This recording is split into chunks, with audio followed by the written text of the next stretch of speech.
So the first person I invite is my friend Jitendra Srivastav, who is also the winner of the award, Kefal Japan Chitra Award this year.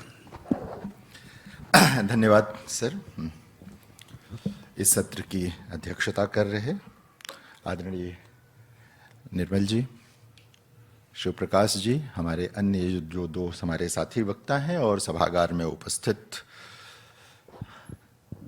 देवियों, सज्जनों और मित्रों। अभी बहुत अच्छे ढंग से निर्मलदा ने अपनी बात रखी और एक तरह से जिन ट्रेंड्स की उन्होंने बात की वो भारत की लगभग सभी भाषाओं की कविताओं के ट्रेंड्स हैं। वो सिर्फ बांग्ला का या सिर्फ हिंदी का या सिर्फ उसका, लगभग ये ट्रेंड कमोबेश जो है वो भारत की सभी भाषाओं में है। अगर मैं हिंदी की बात करूं तो जो समकालीन हिंदी कविता है, एक पद की तरह हम इस्तेमाल करते हैं कंटेम्प्रेरी हिंदी पोइट्री के लिए, समकालीन हिंदी कविता, तो वहां पर कई ट्रेंड्स एक साथ हैं। अगर आप इस तरह देखेंगे, बल्कि शायद ये हिंदी, मैं नहीं जानता कि बांग्ला की स्थिति क्या है। अक्सर जब हम समकालीन हिंदी कविता हिंदी में कहते हैं तो उसका जो टाइम फ्रेम है बहुत लंबा है, यानी 1960 से लेकर के वो अब तक है।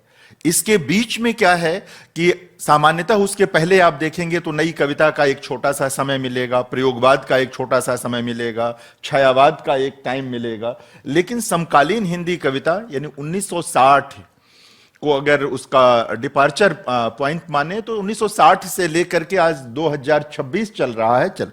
इसके बीच में कई तरह की कविताएं आई हिंदी में। ये 60 के तुरंत बाद एक दौर आया हिंदी में, अकविता का दौर आया। राजकमल चौधरी, धूमिल वगैरह उसके बड़े प्रस्तोता के रूप में आए। जनवादी कविता, तरह तरह की कविता आई। एक सुविधा यह भी हुई आलोचकों के लिए कि जब उनको लगा कि ये जो फ्रेम बन रहे हैं वो ठीक नहीं है, तो दशकों में बांट दिया हिंदी कविता को। छठे दशक की कविता, सातवें दशक की कविता, आठवें दशक की कविता, नवें दशक की कविता, और अब तो 21वीं सदी की कविता, उसमें भी पहले और दूसरे दशक की कविता हो गई। लेकिन इन सभी दशकों में एक ही ढंग की कविताएं नहीं लिखी गईं। हिंदी कविता पर विचार करते हुए, हिंदी की समकालीन कविता पर विचार करते हुए यह देखना बहुत जरूरी है कि एक साथ कई वैचारिकी हिंदी कविता में काम करती है। जिस समय मार्क्सवादी धारा की कविता का बहुत प्रभाव था हिंदी में, तब भी हिंदी के जो सबसे प्रभावशाली कवि थे वो लोहियावादी थे सारे के सारे। धूमिल, रघुवीर सहाय, विजयदेव नारायण शाही, अपने आरंभिक दौर में सर्वेश्वर दयाल सक्सेना, ये सब लोहियावादी लोग थे राजनीति से। तो जिस समय ये माना जाता है, और ये वही समय है जब हिंदी में एक बड़ी बहस थी परिमलवादियों और मार्क्सवादियों के बीच में। प्रयाग इसका केंद्र था। मार्क्सवादियों की ओर से प्रोफेसर नामवर सिंह और डॉक्टर रामविलास शर्मा तीर कमान संभाले हुए थे। उधर विजयदेव नारायण शाही नाम के जो एक बड़े स्कॉलर थे वो देख रहे थे, और उनके साथ बहुत सारे लोग, धर्मवीर भारती, रामस्वरूप चतुर्वेदी इत्यादि। तो और हिंदी में मैं नहीं जानता कि बांग्ला की क्या स्थिति है, लेकिन दक्षिण में भी लोहिया का प्रभाव बहुत ज्यादा था। खास करके आजादी के तुरंत बाद के साहित्य पर लोहिया का प्रभाव बहुत ज्यादा है। तो जिस समय मार्क्सवादी धारा के कवि लिख रहे हैं, उसी समय ये लोहिया की वैचारिकी के लिख रहे हैं, अज्ञेय भी लिख रहे हैं। नागार्जुन और केदारनाथ अग्रवाल, शमशेर बहादुर सिंह, त्रिलोचन भी लिख रहे हैं। एक पूरी पीढ़ी आती है, केदारनाथ सिंह वगैरह आते हैं, तो एक वैचारिकी आती है। फिर जैसा मैंने कहा कि थोड़ा सा जो प्रभाव बाहर से आया, तो राजकमल चौधरी वगैरह का एक ट्रेंड बना हिंदी कविता में।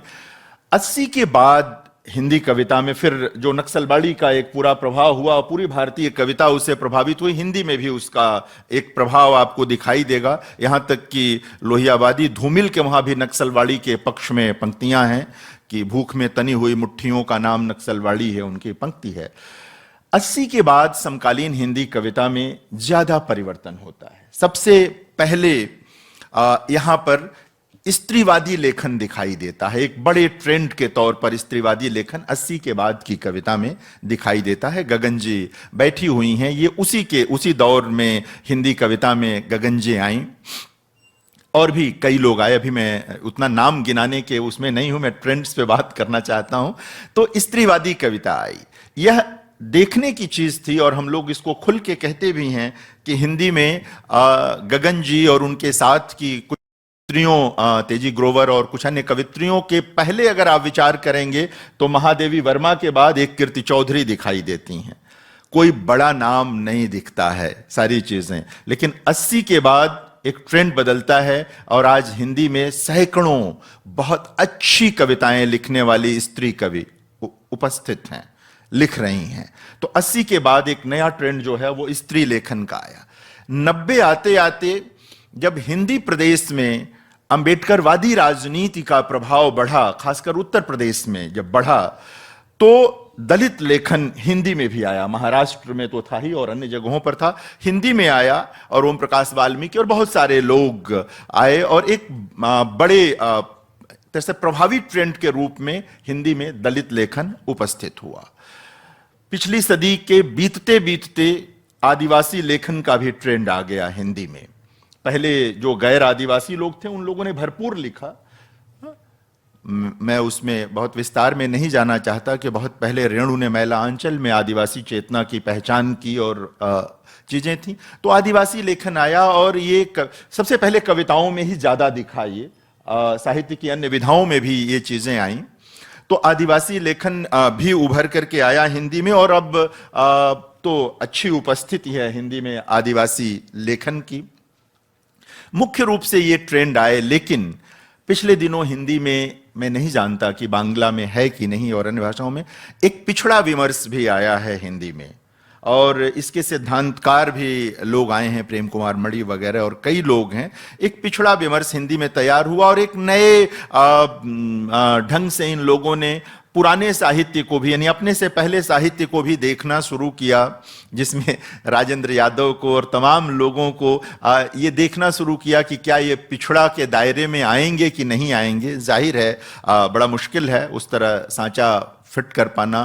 प्रेमचंद का मूल्यांकन किया और बहुत तरह की चीजें आई। तो एक पिछड़ा विमर्श भी पिछले दिनों एक ट्रेंड के तौर पर हिंदी में आया है। किन्नर वाला जो मामला है, जिसको पिछले दिनों साहित्य अकेडमी ने भी अपने तीनों अंतर्राष्ट्रीय समारोहों में बड़ा फोकस किया, थर्ड जेंडर के लेखन को, और पूरे थर्ड जेंडर वो भी हिंदी में एक उपस्थिति बनी है। हालांकि अभी सीधे सीधे थर्ड जेंडर से आए लोगों की लेखन में उतनी उपस्थिति नहीं बन पाई है, लेकिन एक ट्रेंड के तौर पर ये चीजें आई हैं। ये बहुत सारे और मार्क्सवादी जो कविता लिखने वाले लोग थे, मार्क्सवादी विचारधारा से प्रभावित जो लोग थे, वो लोग तो बने ही हुए हैं। यानी कि कहना यह है कि एक ही समय में हिंदी की जो समकालीन कविता है उसमें कई वैचारिक सरणियां काम कर रही हैं, कई वैचारिक समूह काम कर रहे हैं। ऐसे भी लोग हैं जो अलग से किसी विचारधारा से प्रभावित नहीं हैं, लेकिन वंचितों के पक्ष में हैं, बिना कुछ कहे कि मैं फला विचारधारा के साथ हूं, फला विचारधारा के साथ हूं। उनकी कविता में किसी भी प्रकार की जो वंचना है उसके विरुद्ध एक आवाज दिखाई देती है। कलात्मकता के प्रति भी आग्रह रखने वाले, अतिरिक्त आग्रह रखने वाले कवि हिंदी में हैं, और मैं इसे कोई बहुत बुरा नहीं मानता। कविता प्रथमतः कला है और अंततः कला है। अगर सिर्फ वो कंटेंट हो तो बात बनती नहीं। और जो लोग मार्क्सवादी ढंग से सोचते हैं उनको भी अपने ही कुछ जो पुराने उनके राजनीतिक और साहित्यिक विचारक थे, माओ त्से तुंग ने ही कहा था कि बिना विचार के कला और बिना कला के विचार का कोई मतलब नहीं बनता है। अगर एक पंफलेट और एक कविता के फॉर्म का अंतर हम न दिखा पाएं तो फिर कविता कैसे होगी? तो यह तो देखने की चीज होगी। इस तरह की बहसें भी हिंदी में रहती आई हैं पहले से, अब भी हैं कि किस तरह से इनको देखा जाए। जो स्त्री लेखन की मैं बात कर रहा था, कितना समय, ज्यादा तो नहीं हो गया? 2 minutes. अच्छा ठीक है। जो है इनके भीतर भी कई धाराएं हैं, इसको भी देखनी है। जब हम स्त्री लेखन कहते हैं तो इसको एक रैखिक नहीं मानना चाहिए, जब हम दलित लेखन कहते हैं तो उसको एक रैखिक नहीं मानना चाहिए। उसके भीतर भी कई अंतर्ध्वनियां काम कर रही हैं, आपस में भी बहसें हैं उनकी। तो जो समकालीन हिंदी कविता का पूरा परिदृश्य है वो बहुत भरा पूरा परिदृश्य है। बहुत समर्थ कवि, स्त्री पुरुष दोनों तरह के कवि लिख रहे हैं, और मुझे लगता है कि जो हिंदी की पीछे की कविता है, आज की कविता उसको आगे ले जाने की स्थिति में है, उसे आगे ले जा रही है। धन्यवाद बुलाने के लिए।